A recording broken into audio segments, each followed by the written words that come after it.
Bu xanımın şəklini təqdim edəcəm. İnanın ki, bunların heç birini mən tanımıram.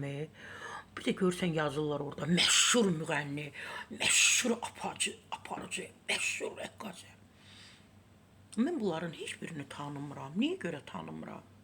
Maraqlıdır.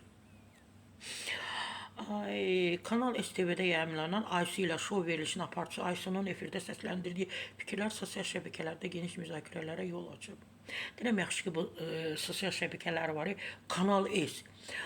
Axtardım, bu Kanal S, belə bir TV varmı Azərbaycanda? Dedilər, var. Dedim, bəs mən niyə Kanal S-i tanımıram?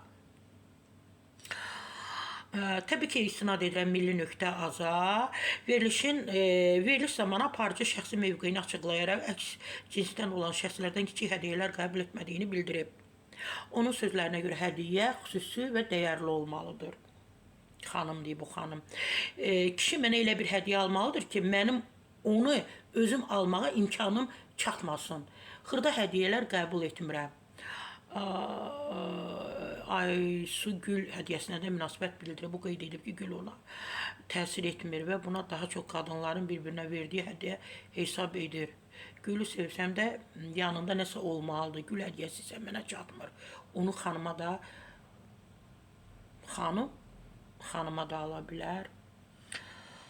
Aysu xanım, təəssüf ki, mən sizi tanımıram, amma sizə məsləhət görürəm ki, efirlərimizdə deyirlər S kanalı var da, mən bilmirdim, indi bildim, bir neçə gündür bilirəm ki, S kanalı var Azərbaycanda, Kanal S TV.